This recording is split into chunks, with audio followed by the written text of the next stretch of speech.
I'm going to move on back onto the floor now and take some questions. I think Duncan Stewart was going to, had a comment he wanted to make there earlier, so I'll invite him. And as we move, Duncan and everybody else, if I could ask you also, when you speak to us, but also if you would speak to the audience at the back as well. And the purpose of that is that with the cameras are feeding this out to our audience internationally, and I'd like them to see more than the back of your head, basically. So if I could ask people also to try and talk towards the back as well as the front, so that they take in everybody. But Duncan, go ahead.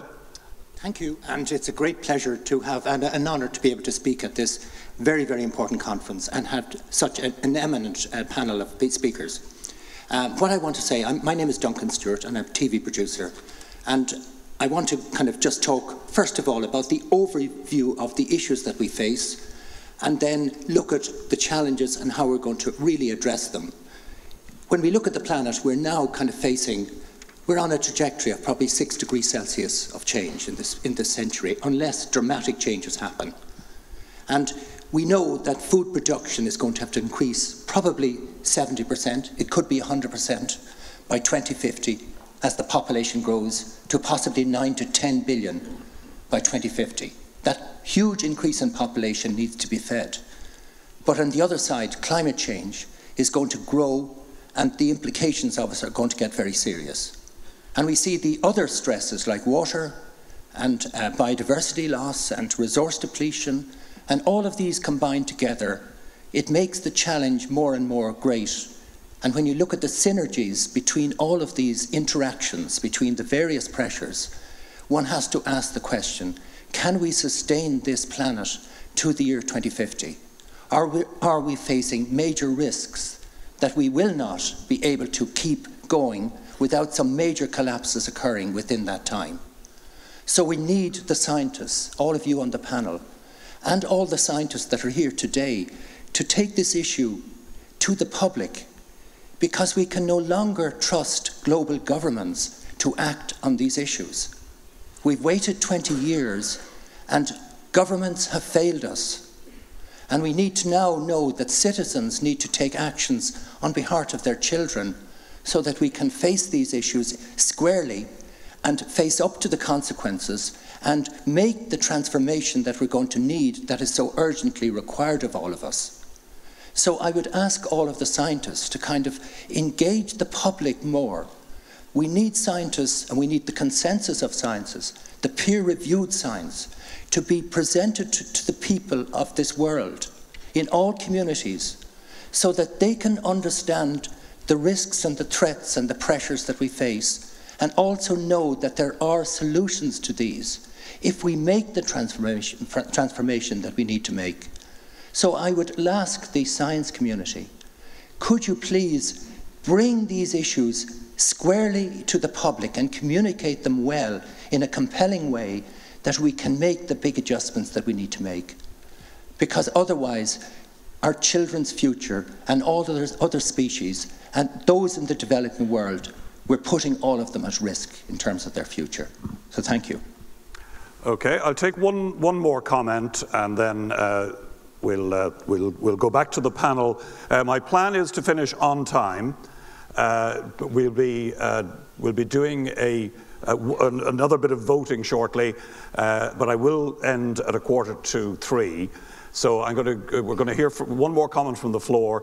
We'll do a quick vote, and then I'll invite the panel to give closing statements, and then we'll see how your views have changed at the end. So one last comment from the floor. Thank you, Leo. Owen Ryan is my name, from the climate policy side of the Department of the Environment, Community and Local Government. And on two key issues, such as climate change and global food security, issues of such critical global importance, an immediate question from a policy perspective is whether we have the balance right. This is the very practical side of the debate in terms of effective action now and in the long term. In order to arrive at a balanced policy response, we must of course be clear on the challenges presented by the individual issues and the extent to which they interact or overlap. Is our recognition and understanding of the relationship and overlap adequately developed to support a full and balanced policy response? The 1992 Convention requires the policy response to climate change to ensure that food production is not threatened. The Kyoto Protocol, however, makes no distinction in terms of where the mitigation is to be achieved. Some would argue that the atmosphere sees no difference, so why make a distinction? It is an interesting point, but is it an adequate and acceptable response to the question of balance? There are intrinsic differences between the sectors covered by the Kyoto Protocol, and in terms of food production, agriculture has unique features. Meat and rice production generate significant greenhouse gas emissions, but they are two of the staple foods in the world. So, in the next steps to achieve the ultimate objective of the 1992 Convention, do we need a more refined approach to sectoral emissions?